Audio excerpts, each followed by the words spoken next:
Hello, this is David with the Three Orcs channel. Previously, in my Village series videos, I would launch immediately into the narrative description of the approach to the village, and I believe a lot of viewers would switch off after a minute or two thinking that's what my entire video was about, and they would actually miss my review description of the village and all the locations. So with that said, I'll go ahead and launch into my narrative description now, and then we'll continue with the review. You see a small village at a distance nestled on both sides of the Nye, just before the mounds of the Cron Hills. The farmlands have changed from grains and beans to unending rows of sun-drenched vineyards. Commoners in long-sleeved blouses and wide-brimmed straw hats pull small carts up and down the multitude of parcels. You notice that the topsoil is a deep, rich black. It seems that the regular showers of the Lort Mills make this a very fertile land. Many of the vines here have been in the ground for half a century or more. You have heard some of the wineries have been here longer than that, passed down from the father to son for more than a dozen generations. The secrets of their particular wines passed down through the years. Among the large estates, clumps of trees grow tall here and there, as well as flowering bushes, many placed to enhance the pastoral beauty of this place. You see a large ornate stone bridge spanning the river with wood docks and a crane busy with trade. On the eastern side, sitting on a knoll, is a small church presiding over the faithful. Further east, on the edge of the village, high in a ridge, is a large stone fort standing guard over the community. It very much looks like a mounted border fort that is known to be along the river. Welcome back to the Three Orcs Viscounty of Verbobonc video series. Today we're going to talk about Cienega Valley. Now, this is a location on one of the Anna Meyer's maps that was derived from some of the modules of the Living Greyhawk campaigns back in the early 2000s. I make sure that I use all the locations on her maps, as that's the map I'm using for the campaign. So if the village is there on her map, I have to include it into the campaign. So that way the players can travel there and interact with the local NPCs and the organizations there. So I have an article that I created for the valley itself. This starts off with a description of getting to the township itself, which I narrated earlier in this video. We'll go ahead and look at the map of the area of the southern Viscounty. Now, I created this map, which is a much more zoomed in view of the local area. Anything south of Desuits Ford, which is the southern Viscounty of Verbobonc, which comprises of Lady Eleanor's Asbury Manor lands. And south of that, of course, is the village of Hamlet lands, which is a separate, in the future will be a separate barony. To the west is Greenway Valley, which is in the Cron Hills, which is the home of the Cron Hills gnomes. To the east is the Gnarly Forest. So I included all the local roads and some more detail of the area, so that way the players can adventure in this area, and I'll have much more detail on where they go and what they find. The scale and distances of this map is supposed to be 1 hex per mile. At the bottom I did put a scale, which is that distance is 10 miles. So as you can see, that most of these villages are anywhere from 10 to 12 miles apart. I could overlay a hex over this, but I like the picture painting look of the maps versus a grid pattern, which I think takes away a little bit from the fantasy feel. But they can always be overlaid instantly if needed. Looking at this map here, you see that Cienega Valley is the start of the Cron Hills, where the Cron Hills is covered by a thick, rich, dense forest of the gnarly. So before you actually enter that region of this country, you have to travel through a large valley, which is a township. It has many farms, and a lot of them are vineyards. About the name, so I believe somebody commented that name came from a similar town in California around the Napa Valley area. I don't have a problem with a vineyard being in a fantasy campaign because, of course, where does wine come from? I don't necessarily care for the organization of this valley, which is kind of modern, as you'll see as I go through the description of this town.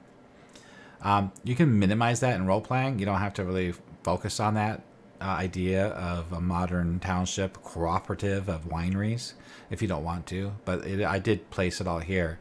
It's a matter of how you want to present it. Or even if the party even comes across that information or comes across those NPCs or shops at all. Because this is not really a center of hub of adventure.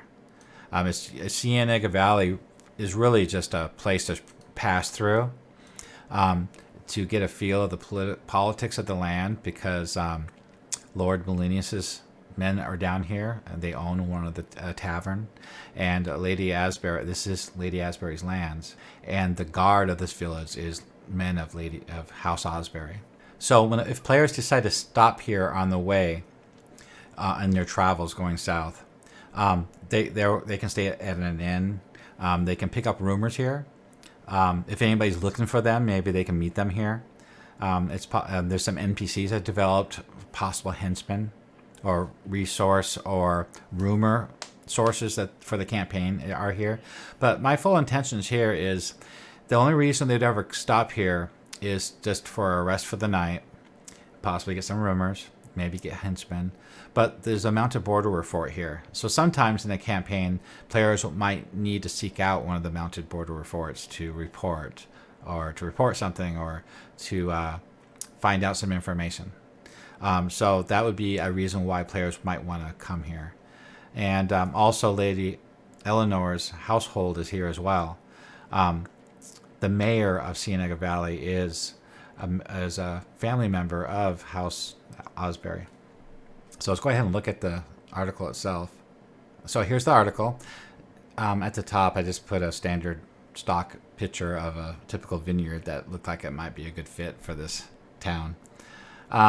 So Cienega Valley Wine Cooperative. You don't necessarily have to use those words, but that's how it was referred to in those modules. It was built there where the trade road crosses the river, flowing out of the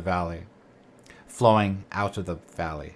An obvious place for folk to pause, to dry out if they had just crossed, or to prepare to get wet if going the other way. Though technically the co-op is in Baroness Eleanor Asbury's lands, the few farmers and winemakers that live in the hamlet are largely independent. Because the wineries are some distance from the nearest sizable settlement, the cooperative itself was built to be sturdy. Its walls were built of field stone gathered from the area. Well-built shutters protect the windows, and door is sturdy iron-bound oak. All that might not have been enough if the proprietor had not been a fairly capable fighter, well able to defend himself and his business. Recently, the town was thrust rudely into the spotlight.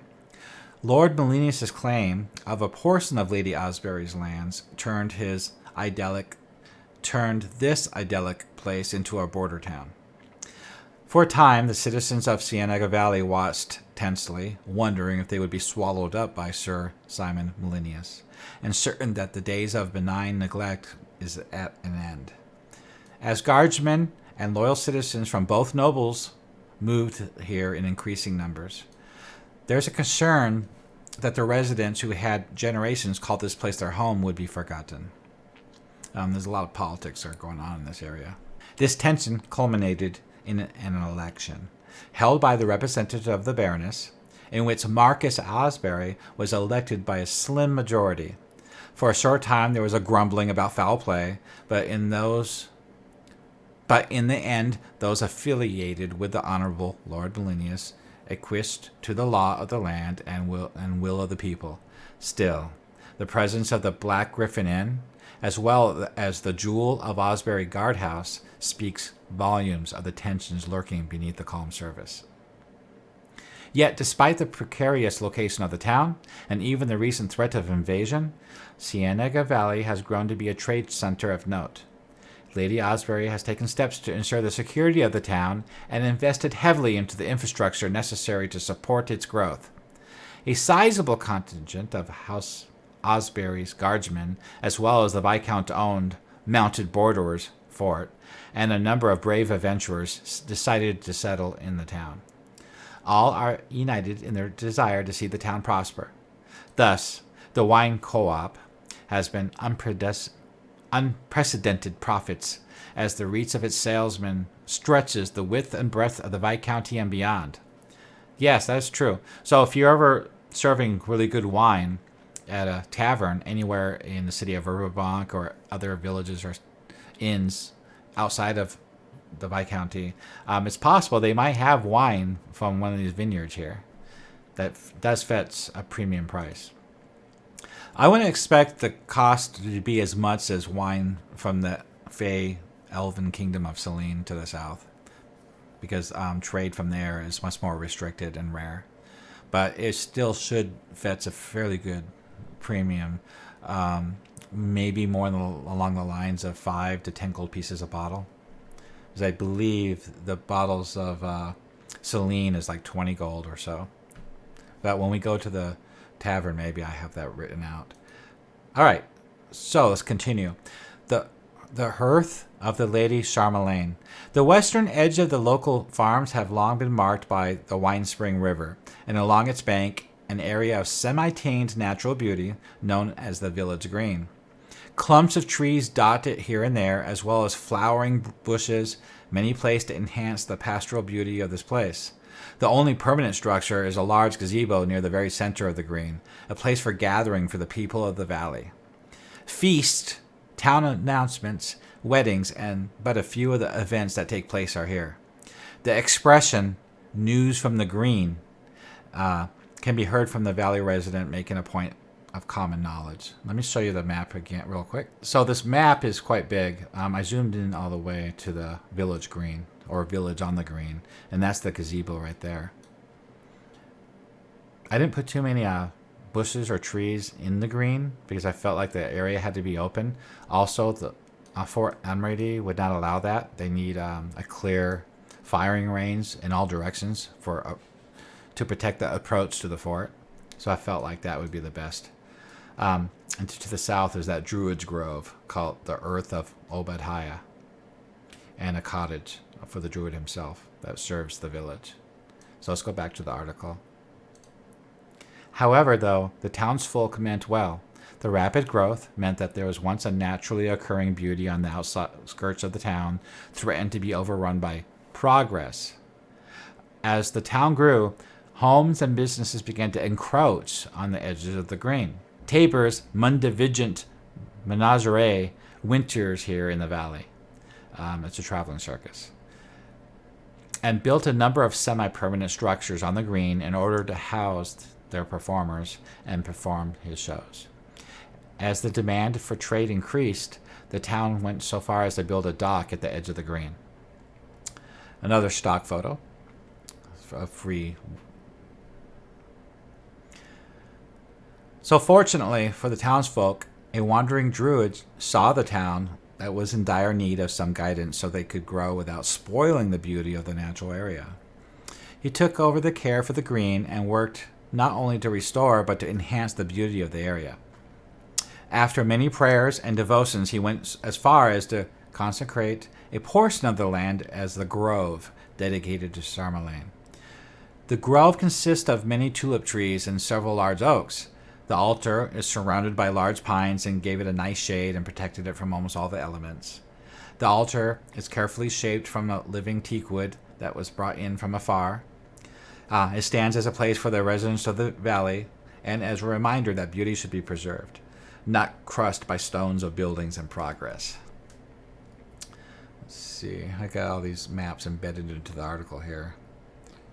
In the article, there's a quote that's common in the Southern Viscounty, and it actually these words are actually carved over the arch of the entrance into the city of Verbobonc. Earth and stone, man and gnome. Hundreds of years ago, after one of the wars to drive back the Great Kingdom, I believe, that's where the gnomes assisted quite often the Viscounty, the humans of the city of Verbobonc. And in exchange, between trade concessions, they were given a seat on the Council of Lords. And at that time, that's when that quote was given. The population here is maybe 2,000.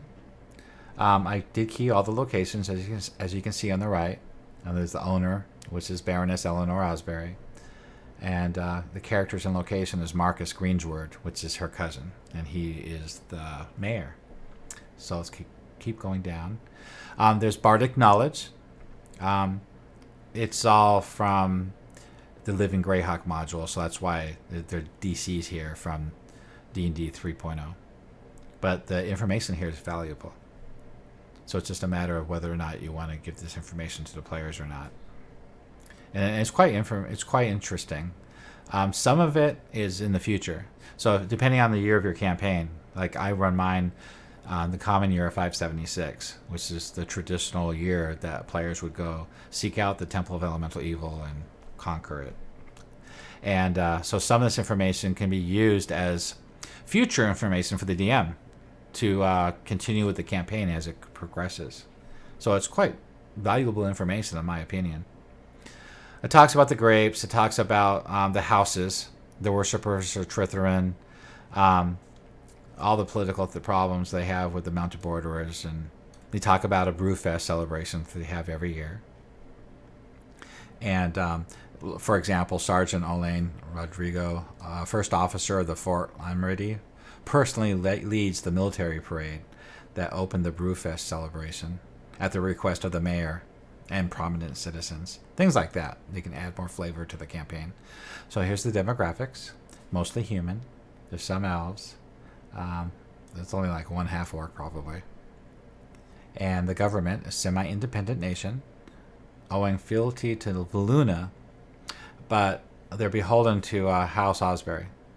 In fact, all of the Viscounty of Verbobonc is owing fealty to Voluna, so that's just a given. But these lands are, this village is in the lands of House Asbury. The defense is a local guard station and, of course, the Mounted Borderer outpost, Fort Emridy. Industry and trade, brisk trade in wine from vineyards and gems and copper from the local mines. This village is located in the foothills of the Cron Hills. They also harvest timber from the nearby Gnarly. The town is renowned across the Flanness for its gnome smiths. Infrastructure. This is a little blurb about what the freeholds and the fiefs, the bishopship of St. Cuthbert. There is a church here to St. Cuthbert. We can get to that a little bit more later. The main religions are here: St. Cuthbert, Elona, Zelchis, Farlong, Obadhai, and Bury. Assets. The only inn here is the Red Boar Inn. It's become the favorite gathering place for off-duty mercenaries, and those are still seeking to be hired. So that's useful for the campaign because players might need help, and then they can come here seeking henchmen and mercenaries. There's a history. Cienega Valley began as a sleepy little hamlet in the portion of the Cron Hills within Lady Asbury's domain, nestled away from any real conflict. It's distinguished only by its exceptionally fine wines. Steep, rocky walls of the valley offer an ideal locale for growing grapes. They get good sun, and rocky soil promotes the deep root growth that leads to the most interesting flavors that distinguish the wines of the area. This information was taken from one of those Living Greyhawk modules, and I believe the person that wrote that module was very knowledgeable in winemaking in California, obviously from the name. Many of the vines here have been in the ground for half a century. Some of the wineries here have been here longer, passed down from father to son for more than a dozen generations. The secrets of this particular wines are passed down throughout the years. As more wineries and grape growers moved to the area to give it a go, there was more benefit to banding together to transport the wine up and down the river up the river to cities where it could be sold. The river is not very navigable south of here to the village of Hamlet. Eventually, there was enough separate concerns here to warrant a few enterprising and forward-thinking individuals to start bringing the market closer to the source. Thus was born the Cienega Valley Wine Cooperative. It was the idea of one of the sons of one of the area vintners, one Loren Vintner, a single place for all the local winemakers to showcase their wines to traders that passed through the area. Cienega Valley grew out of that desire to front the winery as a group. The wineries in turn saw the benefit of this sort of centralization to better promote, sell, and distribute their product. Well, in D&D terms, normal campaigns, that's basically just a shop. If you think about it, you got all the local farmers, and they have to sell somewhere. And so in town, of course, they'll sell at a shop. And then if they want to sell abroad, they would actually ship upstream or caravan wagons across up and down the merchant way. And so I would think that the shop itself, which they would call the cooperative, the wine cooperative, is just basically a wine shop. And that's what I keyed a few things like that in the village. And then you got the basic geography and natural resources. So I'll scroll to the top. And then let's go ahead and look at the map. We're going to look at number 1 first, Fort Emridy. So let's go find out what that is on the map. And it's right here. It's at the very edge.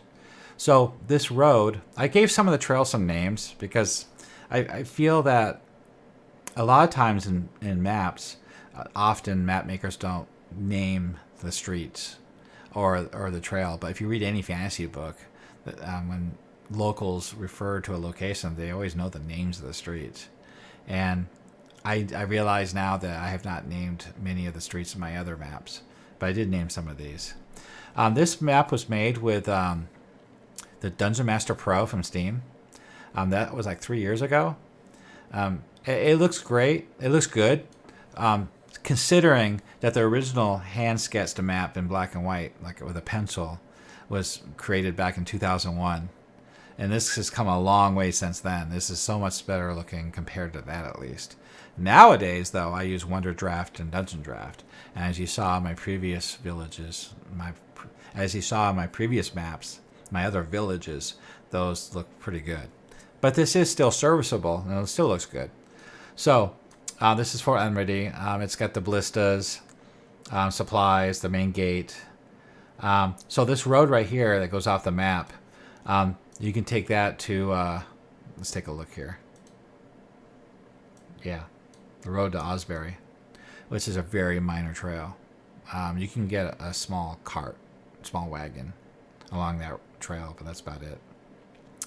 So, and just north of there is the caravan campground and the drill field for the mounted borderers. So they keep these fields clear. So when they start military maneuvers, they keep it clear for the campground of their troops. And they use it to drill for practice. I put a little tent here, like for the commander. Okay, so let's go back to the article. All right, here we go. I borrowed another map of a typical fort. Just give you an idea of the layout, just for role-playing purposes, as a guide.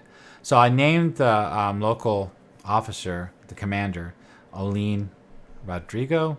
You don't have to use that last name, just use his first name, because I think that wouldn't really fit a lot of campaigns. He's a commander guarding the eastern edge of the Viscounty. His duties include the southern mountain range, guarding the Greenway Valley, or the vital mines belonging to the lords of Verbobonc.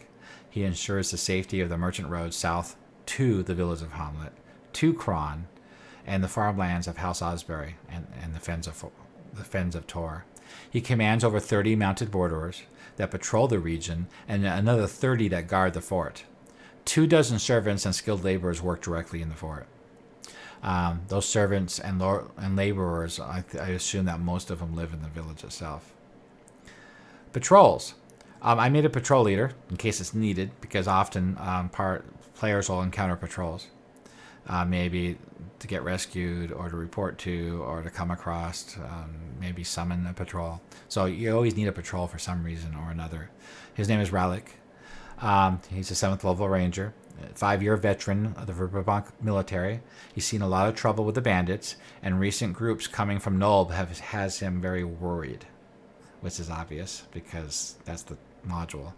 He knows about the gnome troubles, but does not think that they are responsible for everything that's currently been happening. He also created Lieutenant Roland at Turton. He's stationed at the fort, responsible for patrolling the roads. His commander knows he wants revenge against the bandit raiders. So let's take a look at Ralik real quick. Take a look at him. So this is just one NPC I would create for my campaign. And this one's one of the most elaborate ones I've made. So he has a history, what family he's from. He was born in Anshin, which is near the Fen of Taurs.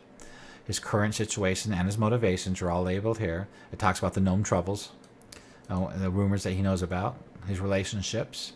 He's 6'1", 32 years old. His current location, he's lawful neutral. Got some artwork to go with him. So that's him. And then we have Roland. And Roland, he's a lieutenant. He takes his job very seriously, in part because he fears he cannot get a new one. He also is a firm believer in the manly ideal. He's a product of a well-kept family. So I have some description of his motivation and personality. I got stats for him in case he needed on the road, when the players encounter him. And then, of course, we have the commander himself. He's commander of the fort. He talks about his patrols, his patrol leader, his lieutenant, personal history, motivation. It's all here. He's only 36 years old. I add quotes and catchphrases to help roleplay. So typically he'll say, "What is it you're after? None of your ambitions will matter if the world ends." So I like to add things like that to help role-playing, just to prompt me with ideas of role-playing. So this is the fort. I got just for some detail, in case it's needed, I added wages of the locals, how much they all make. The cavalry, what they're equipped with. Infantry, same thing. The guards, what they're equipped with. The officers. So we have a description of the approach. As you approach the keep by the main road, you see that it is situated with its rear to the east on the edge of the hill. This makes it difficult for anyone to get to it in the lived-in sections of the keep, which necessarily have a lot of arrow slits in the walls to let in light and air. So I have a whole description of the outside and inside. Some information about intruders if they try to break in. Front door, defenses, the Barbican porticus. The guards pepper the invaders with arrows and crossbow bolts. There's slits in the floor, things like that. They raise the alarm, ringing small bell outside the rear window of the Barbican. The point is the only way in and out of the keep without resorting to magic. Interior. So I have a whole description of what it's like inside. Commander Olding, these travelers say they have word of importance for you. What is your business here at Fort Emridy? Purpose and function. There's 14 people on staff here. The cooks, the stable boy, the scullery maid, the butler. I don't know. You could probably do away with the butler, right? The guards rotate on and off duty, 8-hour shifts. So there's a lot of useful information here in case it comes into play in the campaign. Okay, let's move on to the next location. Number 2, the Hearth of Obad High. Let's take a look at that. A full description of what it looks like going there and maybe what you sense. So this is very useful if the party is seeking out the druid, or the druid wants to talk to them. So I have a full description of what it's like to go into that grove. I even have a little catchphrase that the druid might use. Whatever is contrary to nature is contrary to reason, and whatever is contrary to reason is absurd. So interesting things little quotes I like to share in the campaign. The sacred grove acts as a center of worship in the old faith. They are the lesser of the two worship sites and are much more common in megalithic circles. Oak groves are most prevalent. So this is a typical description of what a sacred grove is. The purpose and function: it's open at night to allow moonlight into the grove. The moon's reflection is captured into a basin of rainwater collected in a tree stump. It is used as a scrying device. Ripples in the water of the basin captures the moon's image and are interpreted as per an augury spell. The druid's duty, he patrols the area for hostiles. He tends to the health of the ecosystem, whether that be encouraging growth in some or culling in others. This includes humanoids. Celebrate the changing of the seasons with rituals of thanks and blessings in exchange for the powers of magic, renewal, and death. To serve the needs of the lands and preserve the balance in all harmony. There's a history. Fortunately for the townsfolk, a wandering druid saw that the town was in direct need of guidance. We mentioned that previously. He took on care for the green. After many prayers and devotions, he went as far as to concentrate a portion of the land. The grove consists of many tulip trees and several large oaks. The altar is surrounded by some large pines as it gave it a nice shade, protecting almost from all the elements. The altar is carefully shaped from a living teak wood that was brought from afar. It stands as the place for all residents of the valley and as a reminder that beauty should be preserved. Okay, that's all repeated. So a lot of the things in the history has been repeated from above. I have his stats, of course. He's level 6 druid. I have his stats. I don't know why, but I use Xanathar's Guide. I think it's because I'm using World Anvil, and it was already a block text was already created for World Anvil, and that's what I grabbed. But some of this information is still useful. And this spell is in effect. This spell is in effect in this grove. So basically, it has a solid fog. Or he can use a solid fog. He can grasping undergrowth. And he's got spell effects here that he can use at his command. So it gives him some teeth. Okay, the next location is number 3, which is the Vintner's Guild Hall. Let's find that on the map here. So number 3 is located to the south, next to the Druid Grove. And there's a description of what it looks like outside. Looming over the village on the green with the Druid's Grove and Black Griffin Inn is with its neighbor is a 2-story cooperative. Its walls are field stone gathered from the area, speckled green moss and vines growing up its sides, well-built green painted shutters protect the windows, and the main double door is sturdy iron-bound oak. Flying high is the Cienega Valley Cooperative banner displaying its decanter and grapes. I don't have that standard created. That's something I'm going to have to draw up and edit because that's something I forgot about. So we'll have to do that later. Because the wineries were some distance from the nearest sizable settlement. So this is a description a repeat of the history of the cooperative. So the current guildmaster is Geiger Nainason.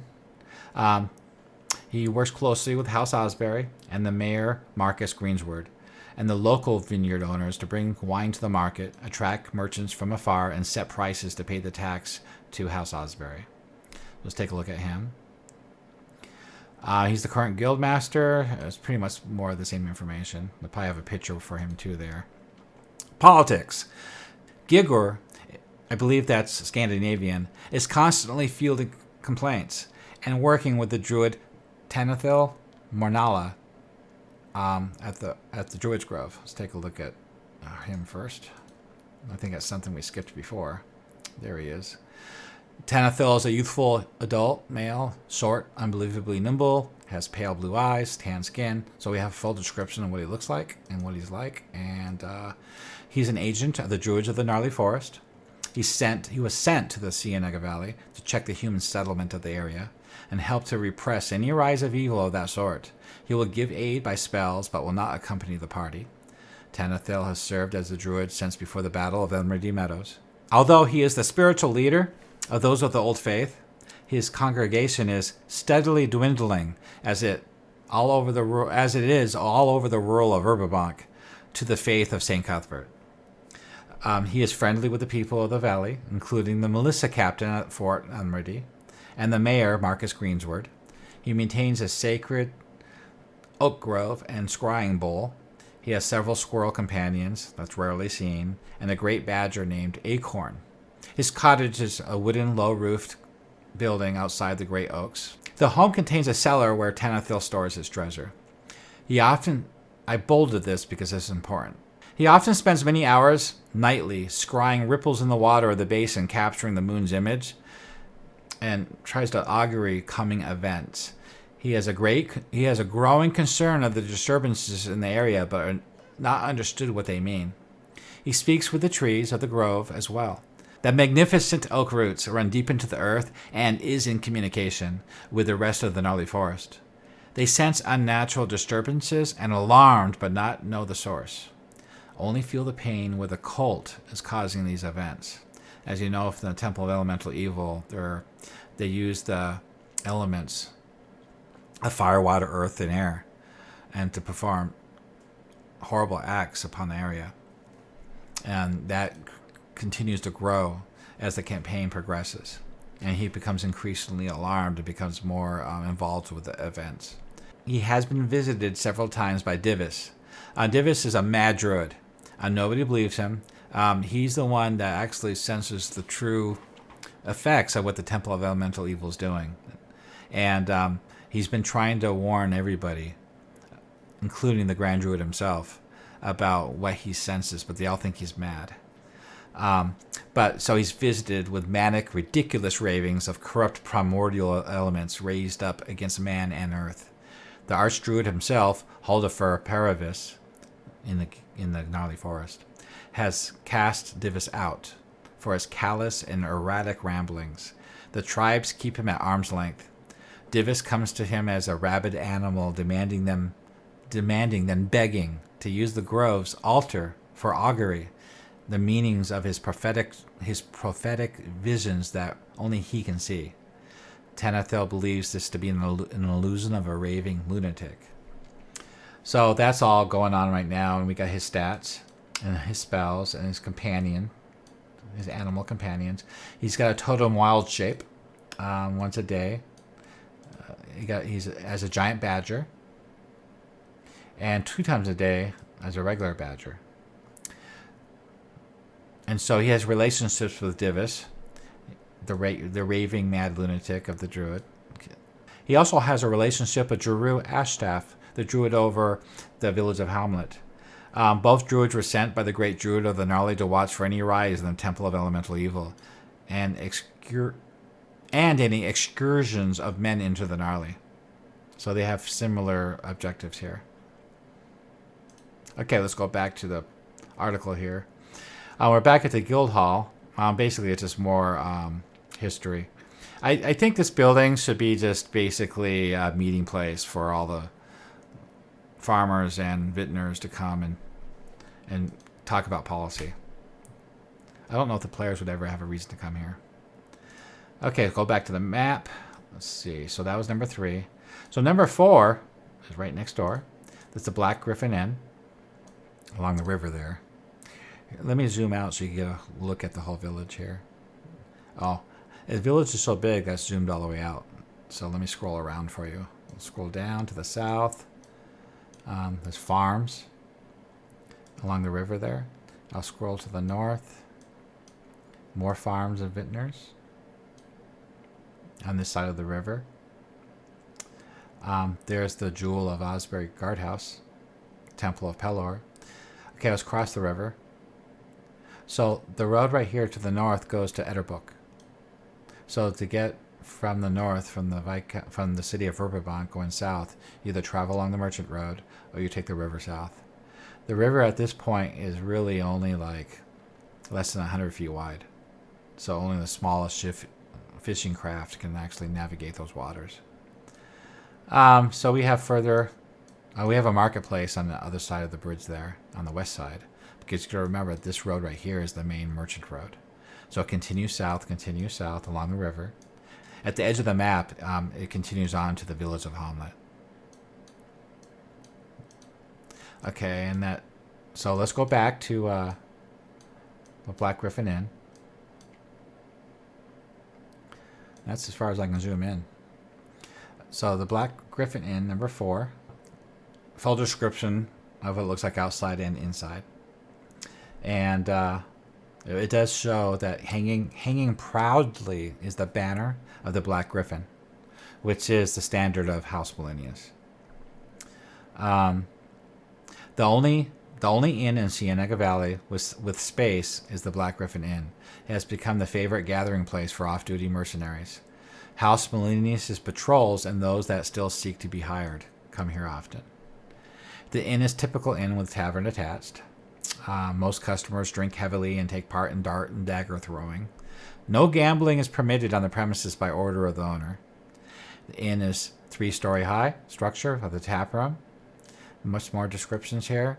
The inn boasts a wide fare of pork, chicken, and beef.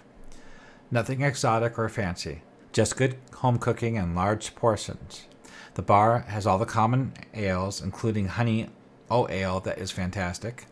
Also, I would think that they'd get the honey oat ale from Sheer Knob, from the Honey Haven Inn. That'd be a good location for them to source this, and it'd be a good connection for information and rumors. So it talks about the price. Ale is half silver a pint. Wines from the Rhinehurst region as well. A gold per bottle. Delicious smells from the kitchen. We'll go past that. Owner and bartender of the Black Griffin is Tibor Timmerson.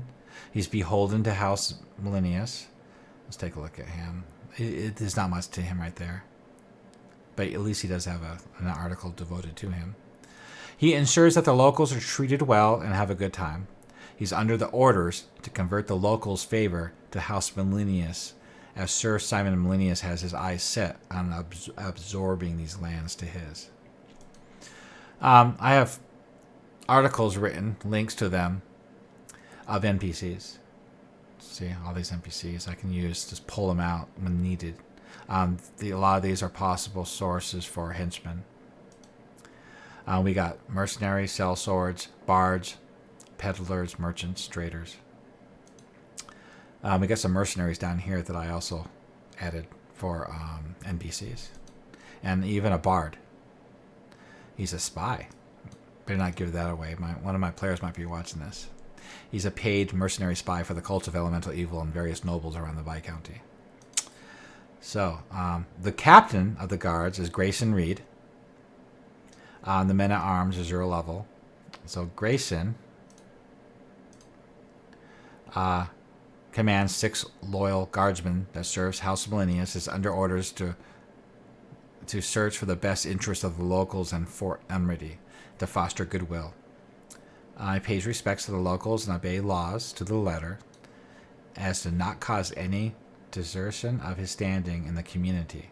He's strict with his men and will not allow them to drink hard liquor or gamble. They're keeping clean noses here, under direct orders from Lord Millennius. His opponent is the Baroness's guardsman. They plan to allow the weight of the responsibility to lay on the shoulders of the House Asbury guards and come with assistance when needed. He knows it is a matter of time when his men will be needed. The men quarter in one large common room next to the Captain Reed's. I got names for the soldiers and equipment. And his age is 34. He's 6 foot tall. He got his stats. 5th level fighter. Okay, let's go back to the inn. And that pretty much comprises that. I got wines here. And brandy and mead. Okay, next location is number 5, which is a supply shop. The sign outside is worn and faded. Pia's Sundries, barely visible. Shop is old. It looks like a repurposed house. The door is a bit crooked and sticks. Inside are a number of shelves lining the walls, packed closely with all manners of non-perishables. What can I get for you, sweeties? All right, so she likes adventurers with new tales to tell. She's half blind, missing several teeth. She loves a good joke and hears stories of adventure. In her day, she was very beautiful and had a crush on an adventurer not long ago. She lives in the back of the shop. She suffers from arthritis and walks with a limp. So that just gives a little bit of character to a shop that characters can come and resupply themselves with or sell gear. All right, so that would be number 5. So number 6 is what we've been waiting for. St. Cuthbert. Let's look at the map. Number 6 is right here next door. So I put number 6 on a little crag, a little hilltop here. So facing the bridge. I mean, this is a prominent spot in town. I mean, it's right there at the main intersection of the bridge on both sides of the village of the river. And it presides over all these buildings high up. And the only building taller and placed higher than the Church of the Cudgel is Fort Emridy to the east. All right, let's go look at that article. A long description of what it looks like from outside, from what it looks like inside. Carved over the entrance of the double iron-bound doors, boldly states in common, enlightenment can penetrate even the helm of iron. So that's the first things the players will see before they enter the church, the chapel. I got all the descriptions from the village of Hamlet, that you would see inside of a church of St. Cuthbert. His name is Ostel Pengley, Canon of St. Cuthbert. Got a little bit of description of what he does. So what's special about him with the politics of this town is he serves as the village's spiritual needs. He also doubles as the community hall for weddings and important community occasions. Each morning, the canon opens his doors for the morning prayers to set the workers' frame of mind before the days of work. Other than services, anyone coming to the church must deal with the lesser cleric, the priest Gustav. The honest Gustav is known for his zeal in obtaining contributions. Although it would seem otherwise, most of the miscellaneous money he collects for the church will go towards House Asbury's tithes and the Church of St. Cuthbert in Verbobonc. Talks about an acreage. Then we get description of each room and each floor. Each room, including the canon's room himself and what equipment and treasure you might have. Let's see. Ostel Pengley is got an NPC article. He's canon, the description of what he looks like. He holds regular services. Talks about other services, his personal history. He's got mood swings. One moment he's cool and collected. The next he carries away by One moment he's cool and collected, and next he is carried away by passions. He has a hair trigger and will fly into a rage over the tiniest perceived slights. His contacts. So, working with the mounted porters, Ostel Pengley, and Yvonne Cross of the Shining Temple of Pelor, and Tanithal Mornala of the Druid's Grove of Abed High, along with Gigor Ninosin of the current guildmaster of the Vintners Guildhall. It's grown. He meets with them regularly to discuss political matters within the village. He's 44 years old, 5'9". I got stats for him in case it's needed. It's not stated here, but I believe he's a 7th level cleric. So, going back to the chapel, that looks good.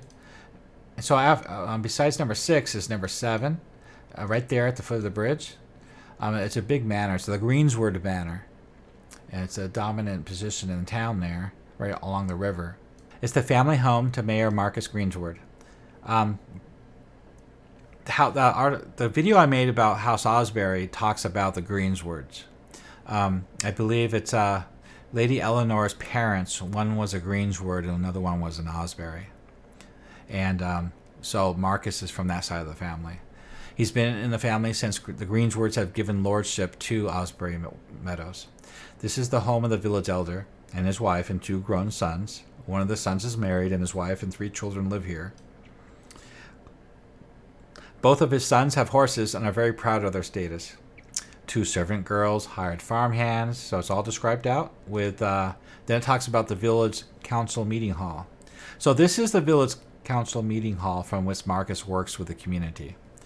He works with the fort commander, Olene, Commander Olene, Ostel Pengley of the Church of St. Cuthbert, Yvonne Cross of the Shining Temple of Pelor, and Tanithal Mornala of the Druid's Grove, and along with Gigor Nolson of the current guildmaster. So, Baroness Eleanor Asbury has taken steps to ensure the security of the town and invest heavily in the infrastructure to support its growth. I repeated a lot of things written here in other NPC articles to kind of get it to keep it together, the information together, in case you have to roleplay that information. So we'll skip all that. The manor is run by Butler Radu Plotton. He served the Greenswards for House Asbury for 20 years. Any visitors will be greeted by him first. And he also controls all eating and stay arrangements.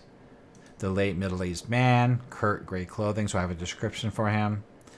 He takes great pride in his work and is very well organized. His planner is full of calendar events, which keeps the mayor's events organized. So if the players have to do anything with an event or a meeting with the mayor himself, they have to get through Radu Plotton first. Below is a bullet list of all the important personages in the valley that he deals with regularly. Okay, so that ends that. So that's the manor. Then from number 7, we're going to go number 8, which is the Shining Temper of Pelor. So before we go to Pelor, let's find it on here. So that'd be number 8, which is to the north. There we go. So along the river is the manor, the Greensward Manor. Just north of that is the Shining Temple of Pelor, and to the northeast of that is the guardhouse for House Asbury. So the Shining Temple of Pelor. Full description of what it looks like from inside and out. And so the Church of Pelor is a common faith in the Viscounty of Verbobonc, much beloved by the common folk of the land. A member of the governing council of abbots, the followers of the Sun Father, and the recent ascended Shield Maiden form a strong flock, working across the Viscounty to promote health and defense. Members of this church receive a warm welcome reception in the local areas that they visit. Because Pelor's clerics spend a lot of time tending the sick and providing the spiritual needs of their community. So they have goods and services. They provide lodging, healing, a large hall for basic food, healing services. And then, of course, the temple itself is consecrated and hallowed with daylight spell. I have some role-playing. I have some role-playing on the right here, dialogue to use in case we have to role-play that priest. And another one, Pelor made us all out of iron. Then he turns up the heat to forge some of us into steel. Little comments like that. There's a typical Church of Pelor map that I found that I'll be using for my campaign. And Yvonne Cross himself. Yvonne Cross is quiet, kindly, backbone of steel. He's on the short side, rather solidly built, amber eyes, well-groomed mustache, pale skin. The most noticeable physical trait of Yvonne is that he has 2 fingers missing. He is a cleric with a background of being an acolyte. Yvonne currently has 1 platinum wrapped in a crude map. So I describe his treasure, his personal belongings. He spends a lot of time tending the sick, blessing crops, providing basic spiritual needs for the valley. He's often at odds with the priest of St. Cuthbert and the druid of the Druid's Grove, vying for the majority of the worshippers of the valley. All 3 come to some argument over the use of the Village of the Green for ceremonial events. I can see that the mayor of the valley, Marcus, would be have his hands full with these 3. Even if no one has need for the green, they complain to House Asbury that the others are using the green more often than they should. Baroness Eleanor has her hands full keeping the 3 satisfied, along with the contention of Sir Simon Melinius' men. She often allows Sir Amont, the seneschal of House Asbury, to handle these sort of things. But both of them are located in Asbury Manor to the northeast. The clerics of St. Cuthbert are often rivals with the Old Faith for the devotion of the common folk, but their competition is mostly a peaceful one. He's melodramatic, relaxed, preacher. Moments of stress, he becomes intolerant. He's got his stats, level 5 cleric. He's 38 years old. Mustache, 5'10". Okay, so going back to the temple, that was number 8. So now we're going to look for number 9, which is the guardhouse. And we see that a full description of what it looks like from inside and outside. We got a banner of House Asbury to the right that I drew using an app. Halt! Who are you, and state your business? Disrespect the law and you disrespect me. some little dialogue I like to write to help out. We got a roster. We have a roster of names of guards, equipment and armor, a map of what it looks like inside the guardhouse. We got some stats in case they come into effect during the game. So let's go to the next location, which is number 10, and that would be the Grape Caravan Traders. This is an interesting location. So let's go ahead and take a look at the map and cross the bridge. And this is typically the first shop the players will come across heading south.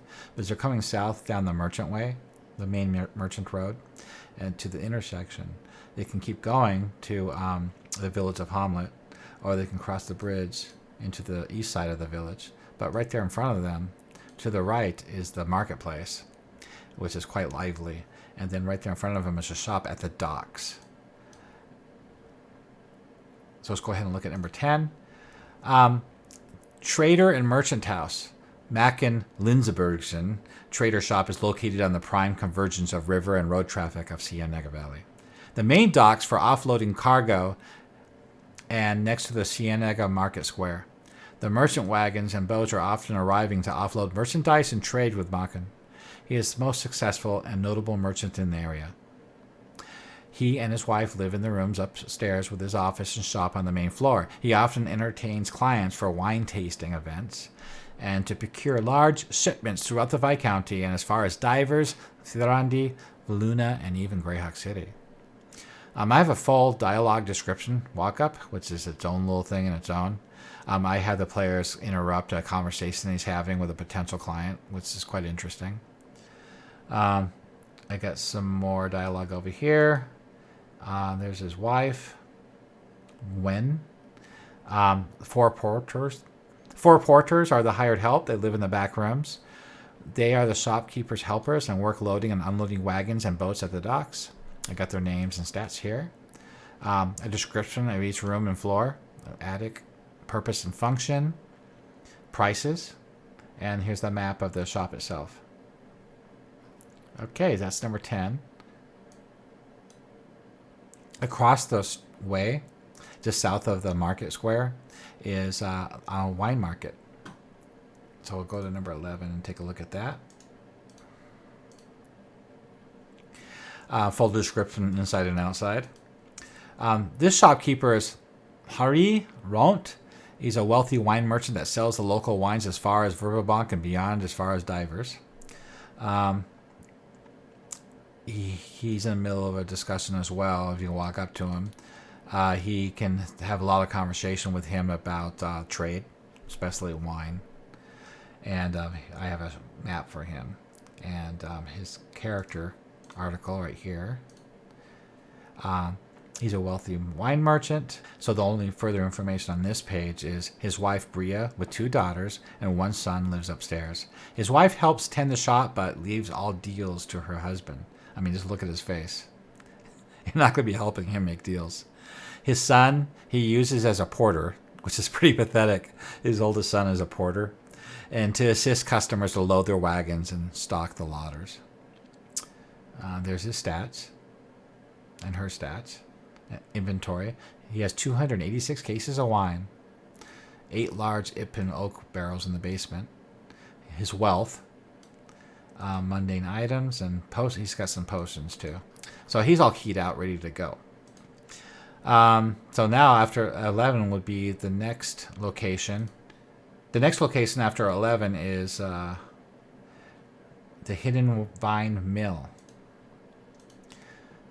So number 12 is a prominent mill owned by Arvo Varilla Miller family. It's a grape pressing mill. All the vineyards use him. So let's go find him on the map. I believe he's across the river to the south, across from the mill. So on the right, and on both sides of the river are 2 mills. So 12 is the Hidden Vine Mill. I have a description of what it looks like. He presses grapes. The local vineyards use him to press their grapes. And then, of course, you got number 13, the Potter Mill. It's got a water mill, And it's got a description. It has a description what it looks like outside. Near the riverside is a large potter's mill turning river mud into clay. The mill serves the needs of the village. He's got 4 sons of their ages and a daughter. And he's got a few items that he has and some artwork and pictures of his location. And then after that is the Tornil Farm. Tornil Farm. A prominent cattle farm of cows. Cheesemaker, Riku Tornil, and his wife, Izili, and 6 children. Full description of what it looks like. He's got 32 heads of cows, 17 goats, 32 pigs, 23 pigs. His treasure, his magic items. Livestock of domesticated animals raised in an agricultural setting to produce labor and commodities like meat, eggs, milk, fur, leather, wool. And on the map, that is located... So on the map, it's located east. In the far bottom right-hand corner of the map. Just south of the Druid's Grove. The next description is for the town commons, which is on the Village of the Green. The information here is the same information you find in the history that was written on the main article of the valley.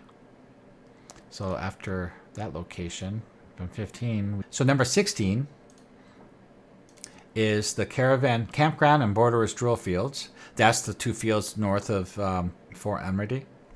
They use it for mounted borderers for practice for maneuvers. The barony tournaments are held here. And the village also use it as a campground for traveling merchant caravans. A couple of picture examples of that. There's a merchant caravan there camped out, and here's a tourney for knights jousting, which would be a lot of fun in the campaign actually, especially if you have a fighter in the group that's really good at using a lance.